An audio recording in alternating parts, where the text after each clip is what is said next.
اللہ تبارک و تعالیٰ نے ان لوگوں کو جب اقتدار دیا، وہ کون لوگ تھے؟ سیدنا صدیق اکبر، حضرت فاروق اعظم، سیدنا عثمان غنی، حضرت مولا علی رضوان اللہ تعالیٰ علیہم اجمعین۔ اللہ نے جب ان لوگوں کو اقتدار دیا زمین کے اندر، اللہ تبارک و تعالیٰ نے انہیں نبی پاک علیہ الصلاۃ والسلام کی نیابت کے لیے چنا، تو ان لوگوں نے یہ انقلاب برپا کیا، نمازیں عام ہو گئیں، شوق سے لوگ صدقات و خیرات دینے لگے، بھلائی عام ہوئی، برائی کا کلا کما کیا گیا۔ ہمارے ہاں بھی لوگ احتساب کی باتیں کرتے ہیں، ہمارے ہاں بھی لوگ کہتے ہیں کہ میں رشوت خوری کو، کرپشن کو، ناجائز چیزوں کو ہمیشہ کے لیے جڑ سے اکھیڑ پھینٹوں گا۔ لوگ دوسروں سے مطالبہ کرتے ہیں کہ یہ سارے کام جائز کریں، لیکن خود اس پر عمل کرنے کو تیار نہیں ہوتے۔ یاد رکھ لیں کہ یہ جو احتساب ہے یہ انسان کی اپنی ذات سے شروع ہوتا ہے۔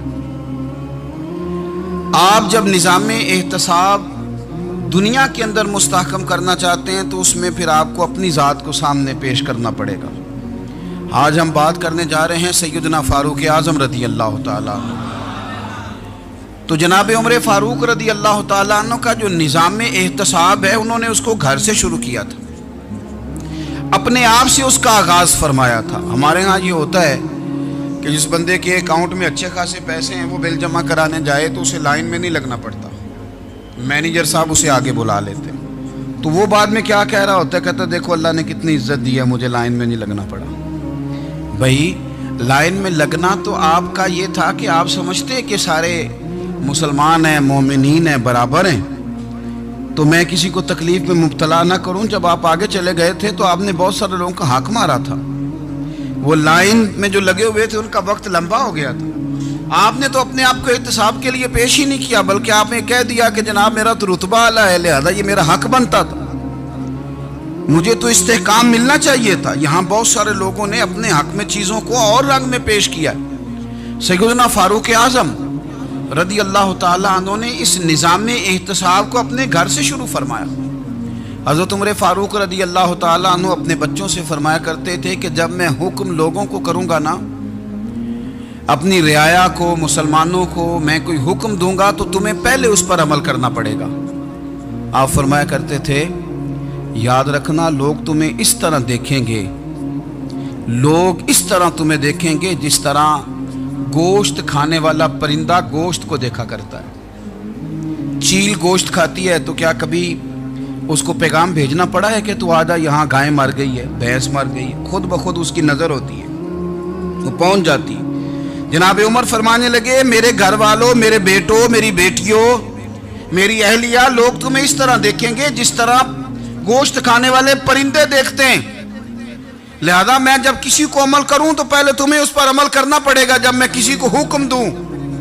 آپ فرمانے لگے یاد رکھنا اگر تم نے میرا حکم نہ مانا تو غیروں نے حکم نہ مانا تو انہیں ایک سزا ملے گی، اور اگر میرے گھر والوں نے نہ مانا تو ڈبل سزا ملے گی، تم پر ڈبل سختی کی جائے گی کہ تم نے میری بات کیوں نہیں مانی۔ یہ نظام احتساب ہے۔ ہم نہ دوسروں کے بچوں کا گلا کاٹ کے اپنے بچوں کی خوشیاں لینا چاہتے ہیں، ہم چاہتے ہیں کہ دوسروں کے بچوں کے حصوں کا مال میرے گھر میں آ جائے، آ جاتا ہے۔ کچھ لوگوں کی سیاست چل جاتی ہے، کچھ لوگوں کا فریب اور فراڈ کام کر جاتا ہے، لیکن وہ گھر روشن نہیں ہوتے۔ ان گھروں میں پیسہ ہوتا ہے پر قرار رخصت ہو جاتا ہے، ان گھروں میں آسانیاں اور وسعتیں تو آ جاتی ہیں لیکن ایک دوسرے کا احترام ختم ہو جاتا ہے۔ سیدنا فاروق اعظم رضی اللہ تعالیٰ عنہ کا یہ طریقہ تھا کہ وہ اپنے بچوں پر سختی کرتے۔ آپ ہمارے ملک میں یہ نظام ہے، موجودہ حکمران ہو یا ان سے پچھلے، بچے سب کے ملک سے باہر رہتے ہیں، یہاں رہتے ہیں تو محلات میں، باہر جاتے ہیں تو بڑی بڑی آسائشوں میں۔ ان کے بچوں کے لیے قانون بھی الگ سے ہیں، قاعدے بھی الگ سے ہیں، اور ہمارے ملک کے اندر تو ایک باقاعدہ پروٹوکول کا سسٹم ہے، اس سسٹم سے گزر کر بڑے بڑے لوگ چلنا پسند کرتے ہیں۔ ہمارے زمانے میں بھی کچھ چیزیں سرکاری ہوتی ہیں خالص، لیکن عجیب نظام ہے نا، ہر چیز کا کرایہ بڑھ جاتا ہے، سرکاری دکان کا نہیں بڑھتا۔ باقی دکانیں 5-6 سال کے لیے ملتی ہیں، سرکاری دکان پہ آپ قبضہ کرنا چاہیں تو پورے 100 سال کے لیے مل جاتی ہے، چونکہ یہ عام عوام کی پراپرٹی ہے تو اس کے ساتھ جو مرضی کو سلوک کرے۔ ایک سرکاری چراگاہ تھی جس کے اندر جانور چرا کرتے تھے، ہمارے ہاں بھی پنجاب میں کچھ جگہیں ہوتی ہیں تو ہم لوگ کہتے ہیں شام لاٹ ہے۔ سرکاری چراگاہ میں جانور چرا کرتے تھے۔ حضرت عمر فاروق رضی اللہ تعالیٰ عنہ کے صاحبزادے سیدنا عبداللہ ابن عمر رضی اللہ تعالیٰ عنہ نے بھی ایک اونٹ خرید لیا، تو سب لوگوں کے جانور سرکاری چراگاہ میں چرتے تھے، آپ نے بھی اپنا جانور وہاں چرنے کے لیے کھانے پینے کے لیے چھوڑ دیا۔ وہ جب اونٹ آیا تو پتلا تھا، کچھ دنوں کے بعد وہ فربا ہو گیا، طاقتور ہو گیا، موٹا تازہ ہو گیا۔ حضرت سیدنا عبداللہ ابن عمر رضی اللہ تعالیٰ عنہ نے بیچا تو وہ ڈبل قیمت سے بھی زیادہ کا بکا، کیونکہ پہلے دبلا پتلا تھا، اب موٹا تازہ فربا ہو گیا۔ حضرت سیدنا فاروق اعظم رضی اللہ تعالیٰ عنہ کو پتہ چلا تو بلایا، فرمایا پتر اونٹ بیچ دیا ہے؟ ابا جی بیچ دیا ہے۔ فرمایا کتنے کا خریدا تھا؟ اتنے کا۔ بیچا کتنے کا؟ ڈبل قیمت بتائی۔ فرمایا اس طرح کر کے اصل رکھ لے اور جو اوپر ملی ہے مجھے دے دے۔ حضور آپ نے کیا کرنی ہے؟ فرمایا میں سرکاری خزانے میں جمع کروں گا۔ حضور کیوں؟ فرمایا اس لیے کہ تیرا اونٹ سرکاری جگہ پہ چرا کرتا تھا، وہ گھاس سرکاری جگہ سے کھاتا تھا۔ حضور سب کے کھاتے۔ حضرت عبداللہ ابن عمر کہنے لگے سب کے کھاتے ہیں۔ آپ فرمانے لگے تو سب میں شامل نہیں ہے، تو امیر المومنین کا بیٹا ہے، تجھے میں یہ حق نہیں دے سکتا، تیرے اوپر تھوڑی سختی زیادہ کی جائے گی، تجھے یہ حق نہیں ملے گا۔ تو اپنے اونٹ کو چونکہ سرکاری چراگاہ میں چرایا کرتا تھا، لہذا تجھے وہ جو اصل رقم یہاں جمع کرانی پڑے گی۔ ہمارے تو بچے پہلی بات تو یہ ہے کہ بات ہی نہیں سنتے، یہ سب کے بچوں کی بات کر رہا ہوں، ٹیچر کے بچے ہوں، سیٹھ کے بچے ہوں، پیر کے بچے ہوں، امام صاحب کے بچے ہوں، کسی کے بچے ہوں، پہلے تو سنتے نہیں۔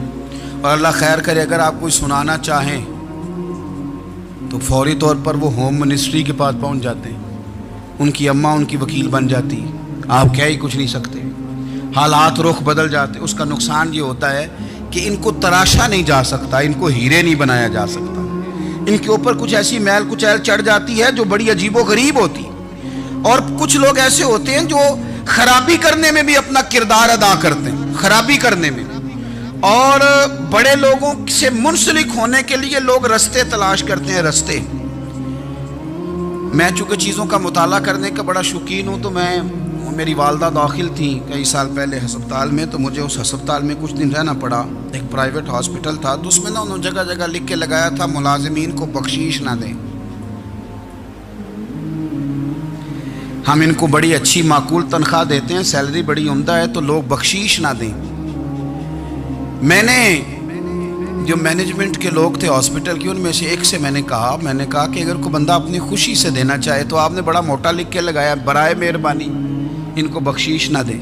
اس نے بڑی قیمت، سادہ آدمی تھا پر میری بڑی اس نے مجھے بات بتائی، مجھے نفع ہوا۔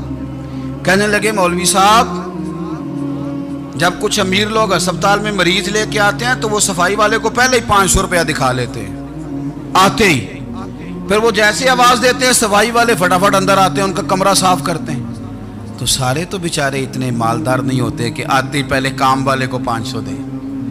پھر نقصان کیا ہوتا ہے کہ یہ جن کی ذمہ داری ہے بہت ساری ڈیوٹیاں کرنے کی، یہ ڈیوٹی نہیں کرتے، یہ پلٹ پلٹ کے ان کے طرف دیکھتے ہیں جن کے گھر سے سالن صحیح آتا ہے، ادھر ان کی توجہ زیادہ ہو جاتی ہے، جو نوٹ ان کو زیادہ دکھاتے ہیں، جو پھل لے کے آتے ہیں تو آدھا ان کو دیتے ہیں۔ تو ہم یہ کہتے ہیں یہ کام ہی نہ کرو، یہ اپنی تنخواہ پہ کام کریں تاکہ ہر آنے والے کا درد سمجھیں، ہر ایک کو یکساں یہ سروسز فراہم کریں۔